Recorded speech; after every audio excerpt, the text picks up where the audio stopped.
abrisse a sua Bíblia no livro de Tiago.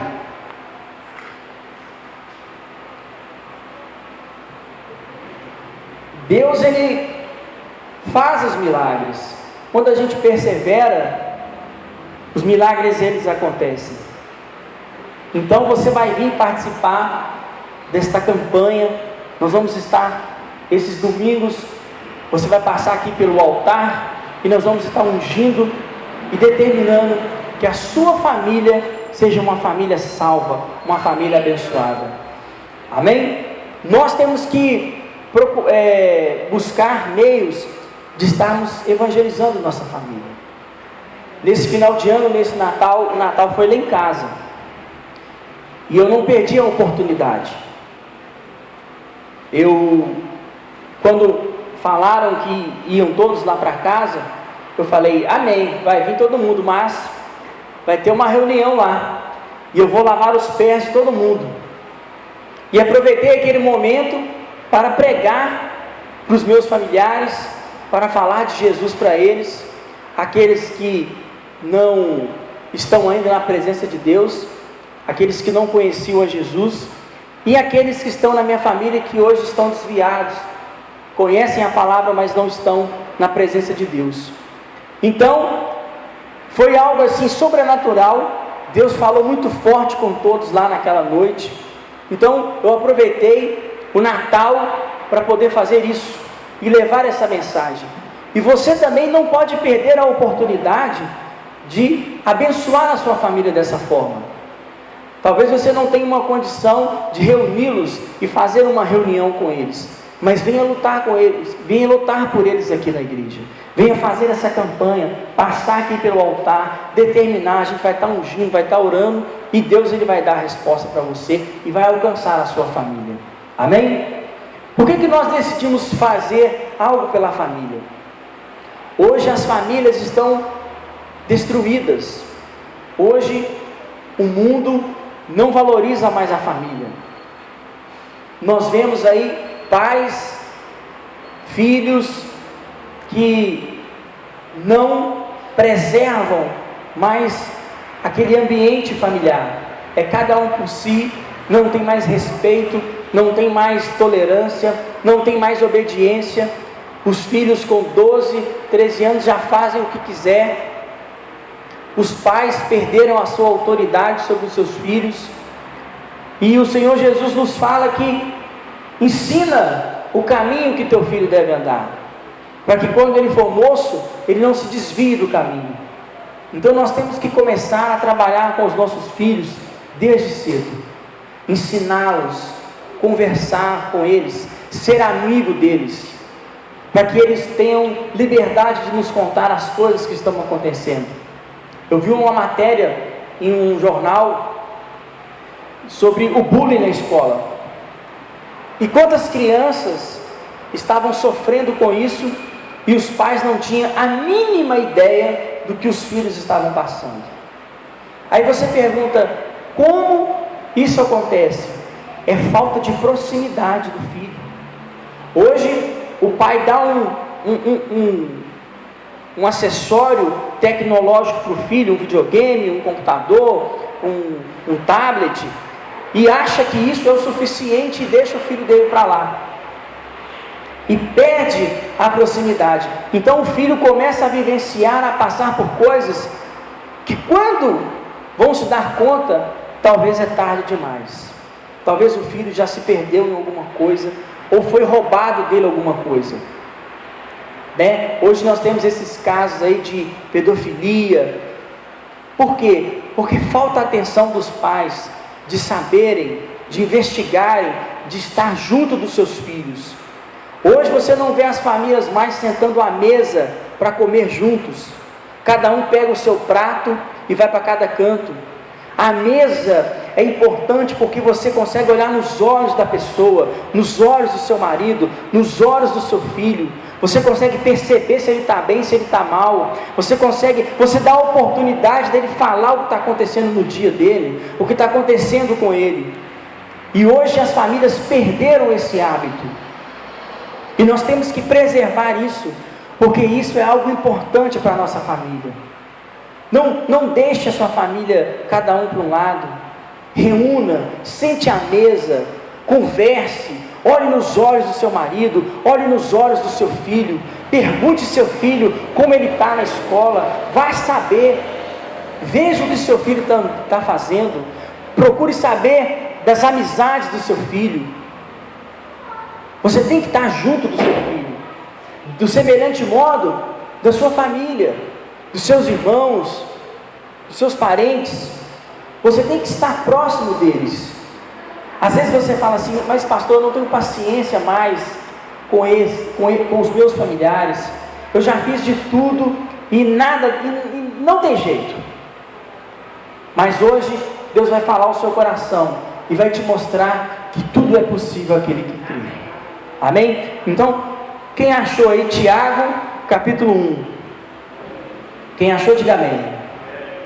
Vamos lá, no versículo 2 diz assim: meus irmãos, tendes gozo quando vos entrardes em diversas provas, sendo que a prova de vossa fé produz paciência.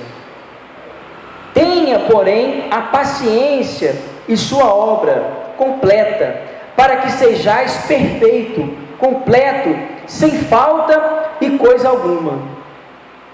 E se alguém de vós tem falta de sabedoria, peça a Deus que te dá a todos em abundância, sem reprovação, a ser-lhe-á dada. Então, se você pedir a Deus sabedoria, Ele vai te dar. Porém, peça com fé, não duvidando em nada, porque dúvida é semelhante à onda do mar, que é arrastada pelo vento e lançada de um lado, de uma parte para outra. Não pense tal homem que receberá do Senhor alguma coisa. Então, a pessoa que age sem fé, a pessoa que não tem sabedoria, que não tem paciência, ela é como a onda do mar. Ela é guiada pelo vento. Uma hora ela está bem, uma hora ela está mal. E aí ela não consegue ter esperança ou ter paciência com aqueles familiares que ainda não estão na presença de Deus. A luta, ela é grande. O diabo, ele não vai simplesmente largar a pessoa se não houver um combate, se não houver uma luta sua, se não houver uma dedicação em ganhar aquelas pessoas para o Senhor Jesus. Então, muitas pessoas começam a orar pelos seus familiares, mas não veem de pronto o resultado e acabam desistindo, e acabam parando de fazer uma corrente, de fazer um voto. Olha, você vê que importante é quando você faz um voto com Deus, quando você toma uma atitude de entregar a Deus aquilo, a sua fé, de dedicar aquilo para que você tenha essas respostas. A maioria das pessoas, quando vem a luta, por exemplo, ela às vezes, já vi casos, a pessoa acaba de sair da igreja, orou pelo familiar e chega em casa e encontra ele bêbado. Vamos supor que ele é viciado, na bebida, encontra ele bêbado. Aí, toda aquela fé, toda aquela certeza que ela tinha na igreja, quando ela chega em casa, ela perde tudo. Fala: poxa, mas eu orei por ele, eu determinei que ele não ia beber, eu falei com Deus e cheguei aqui e ele está desse jeito. E aí a pessoa vai acontecendo isso, e ela acaba desanimando. Por quê? Porque ela está como essa pessoa que é como o mar, que ela vai conforme a onda, conforme o vento vai soprando, ela vai. E a fé, ela não é assim. A fé, ela é certeza de coisas que você não vê. Ela é convicção de fatos que não existem.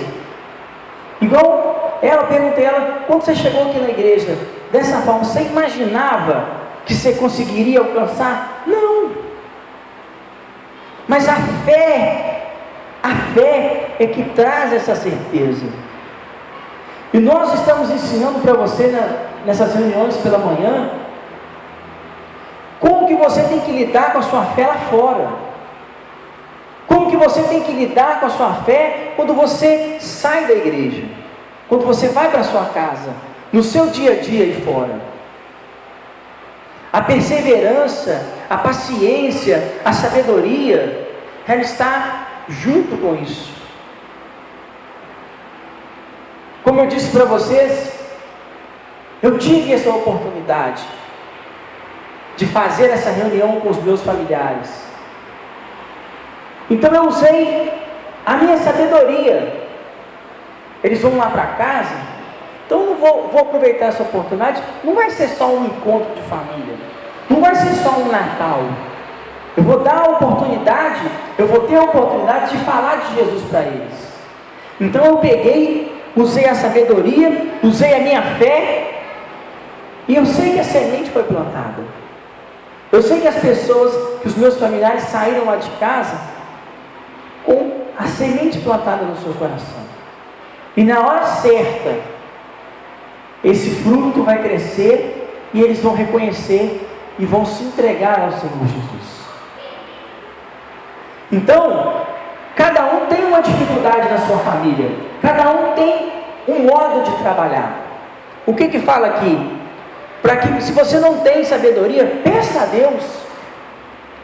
Às vezes você fala, mas eu não estou tendo paciência ou sabedoria para lidar com o meu filho, para lidar com o meu marido, que é viciado ou que está passando por algum problema, eu não sei como lidar com isso. Se você pedir a Deus, Ele vai te dar sabedoria. Às vezes, palavras não resolvem muita coisa, mas atitudes sim. Quando você vem lutar, quando você vem orar, eu lembro que a minha mãe sempre levou a foto da minha família para a igreja, sempre estava passando no altar com as fotografias, com as fotos, sempre levava roupas minhas para serem ungidas e pedia para mim usar, sempre fez isso, sempre fez. E olha o resultado, olha onde eu estou hoje. Então isso, porque às vezes o seu familiar ele não aceita, ele não crê. Nós conhecemos uma pessoa que o marido dela é ateu. Como que ela vai lidar com isso? Como que ela vai conseguir levar a palavra de Deus se ele não crê? É através da fé, é ungindo a roupa dele, é ungindo a fotografia. Uma hora vai acontecer com ele igual aconteceu com Paulo. Paulo perseguiu os cristãos e de repente o próprio Deus não foi lá e teve uma conversa com ele, vamos dizer assim. Então isso vai acontecer com o seu familiar. Mas você tem que tomar atitude, você tem que perseverar, você tem que fazer algo por ele. Você é o pastor da sua igreja, da sua casa. Você é que vai cuidar da sua família. Você é que tem que assumir essa responsabilidade. Deus chamou você primeiro. Então você é o pastor da sua casa. E por que eu fiz isso? Porque Deus falou, se você não governa bem a sua casa, você não tem condição de governar a igreja. Então eu não posso pregar algo para vocês aqui e não viver isso na minha vida. Eu estou aqui no altar, mas temos as mesmas lutas que você tem. Também quero que meus familiares sejam convertidos, também quero ver eles aqui na igreja, e eu estou lutando, e tenho que lutar por eles. Então eu não estou pedindo para você fazer algo que eu não estou fazendo, eu também estou fazendo isso. Então nós temos que pedir a Deus sabedoria, entendimento de como nós vamos lidar com os nossos familiares, para ver eles aqui no altar de Deus. Como nós somos escolhidos primeiro nós temos que assumir essa responsabilidade e fazer aquilo que tem que ser feito para a nossa família ser salva. Jó, ele fazia votos pelos seus filhos, porque ele quando os seus filhos se reuniam, ele pensava assim: se eles pecaram, então eu vou fazer um sacrifício por eles, vou oferecer uma oferta a Deus em prol do perdão deles, para que eles fiquem bem. Então Jó se preocupava com a sua família, se preocupava com os seus filhos, com o que seus filhos estavam fazendo. E nós também temos que fazer isso. Você sabe por que a sociedade ela vai mal? Porque esse mundo está assim? Porque a família vai mal. A família está doente, a família está mal. Por isso que a gente vê essa sociedade desse jeito. Hoje, meninas com 12, 13, 14 anos já são mães. Então e às vezes o pai também é novinho, então são 3 crianças. E quem assume a responsabilidade disso são os pais. E às vezes eu fico vendo os pais ainda querem mandar a menina para fora de casa, mas a culpa foi dele, porque se ele estivesse cuidando, se ele estivesse dando atenção, se ele estivesse perto da filha, se a mãe estivesse perto da filha conversando, talvez isso não teria acontecido. Então hoje as pessoas estão preocupadas com tudo, menos em preservar a sua família. As pessoas estão preocupadas em ganhar dinheiro, em ser rica. As pessoas estão preocupadas em ter um bom carro, em ter uma boa casa, em ter televisões de 30 polegadas, de 50 polegadas. As pessoas estão preocupadas com os bens materiais, mas o fundamento, o principal, as pessoas não estão preocupadas. Os homens acham que trabalhar e dar comida, dar joias, dar dinheiro para a esposa, isso é suficiente. Quantos casos a gente vê de que a esposa tinha tudo isso e ainda traiu o marido? Porque ele não dá o principal, ele não dá atenção, ele não dá carinho, ele não está próximo, ele não procura saber o que está acontecendo com ela, ele não consegue enxergar isso. A mesma coisa é a mulher. Então a sociedade está mal porque a família está mal, porque a família está doente. E a única forma da gente curar essa família é através da fé, é através da entrega da nossa família no altar de Deus. Como diz essa música, nós temos que profetizar a nossa família no altar de Deus. Nós temos que determinar, profetizar isso, viver isso, para a nossa família ser salva. E aqui a gente tem esse relato. Olha aqui o versículo 6 do Tiago. Porém, peça com fé, não duvidando em nada, porque a dúvida é semelhante à onda do mar, e arrastada pelo vento, lançada de uma parte para outra. Então a dúvida é isso. A dúvida não te deixa acreditar que é possível salvar a sua família. As pessoas têm mania de, quando vem as lutas, elas falam: está difícil, eu não estou conseguindo. Mas a pessoa também, ela quer que a solução caia do céu. Você tem que buscar, você tem que pagar o preço, você tem que se dar por aquilo. Quando o atleta ele é campeão, ele é vencedor, olha a vida dele. Fulano de tal é um nadador excelente, mas começou a nadar com seus 4 anos de idade, e foi nadando, e hoje é um campeão. A pessoa, gente, ela se dedicou àquilo, ela viveu aquilo, por isso que ela é um campeão. É esse o exemplo que Deus quer dar para a gente. Para que a gente conquiste isso, a gente tem que viver isso, a gente tem que dedicar a isso, a gente tem que pagar o preço. Como eu sabia que todos os meus familiares iam lá para casa, sabe o que eu fiz com a minha esposa? Eu fui para o monte e nós ficamos lá, fizemos uma vigília, para Deus consagrar a vida da gente, para que quando eles chegassem lá em casa, Deus fizesse um milagre. Quantas vezes eu já fiz isso pelo povo, por vocês, já fui para o monte, e eu vi uma oportunidade de fazer isso pela minha família. Claro que nós oramos por todos, mas nós determinamos, nós vamos naquele monte, e quando essas pessoas entrarem em casa, achando que é só um Natal, achando que é a comida, eles vão ver a glória de Deus, vai acontecer algo extraordinário. Então você tem que viver isso, você tem que viver a transformação da sua família, você tem que pagar o preço por isso.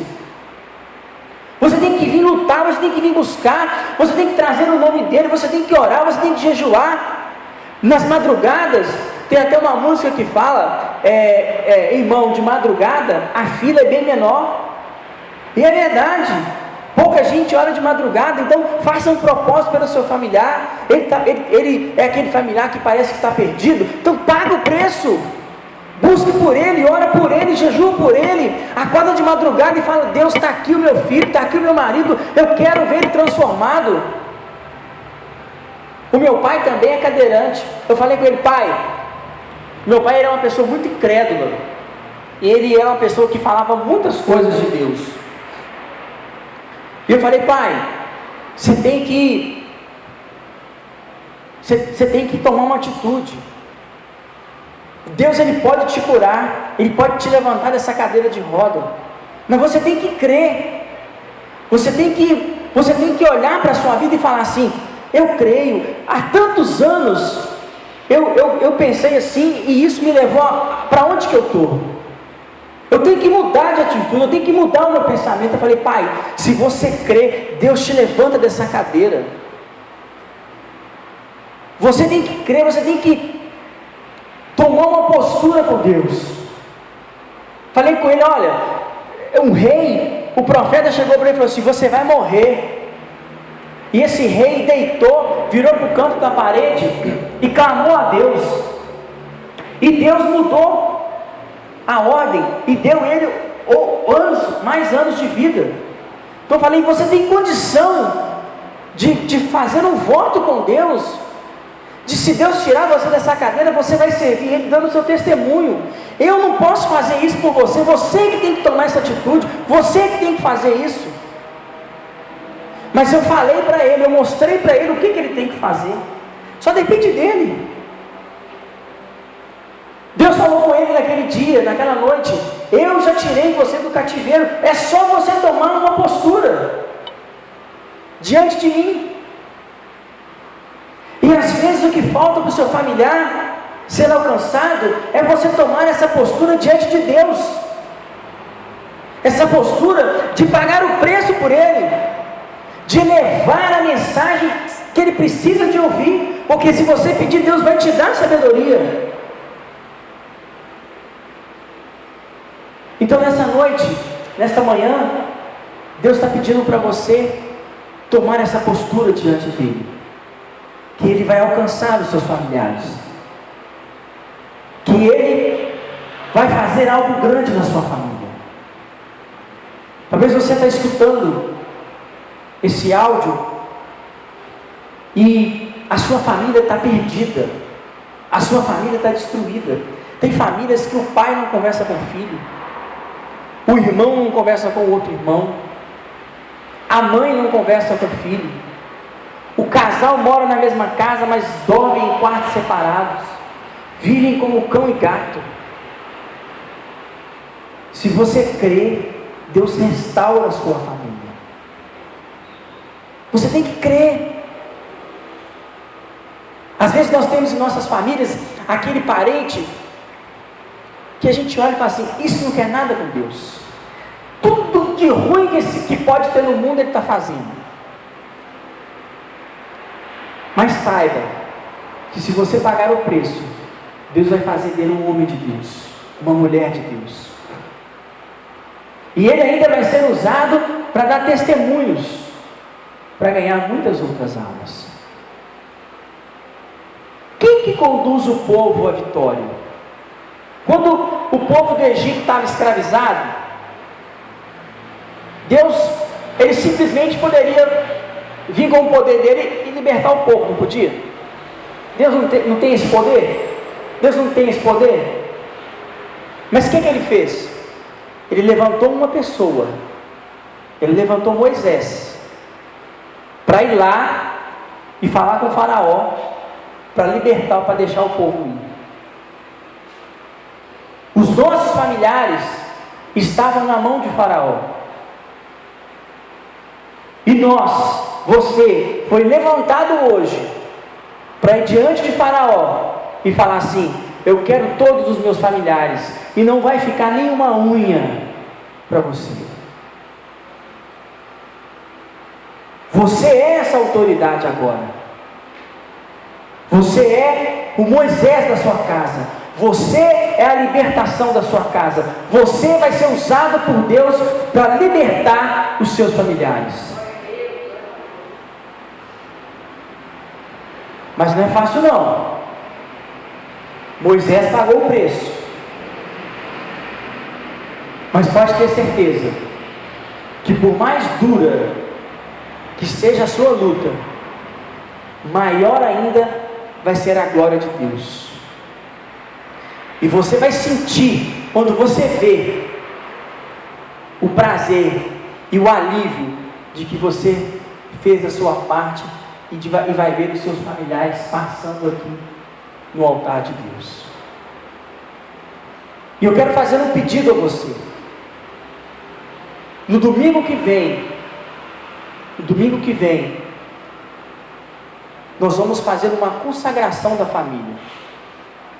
Nós vamos estar ungindo a família, o alto da cabeça da família. E você vai convidar a sua família para estar aqui domingo pela manhã. Quantas vezes você já foi em formatura? Quantas vezes você já foi em casamentos? Então você vai falar: olha, nós vamos ter um ato, uma consagração da família lá na igreja, e eu queria, independente de religião, que você fosse, para a nossa família, receber essa bênção, receber essa oração. Então você vai chamar o seu familiar, você vai convidar os seus familiares para estar aqui conosco, e nós vamos consagrar a sua família.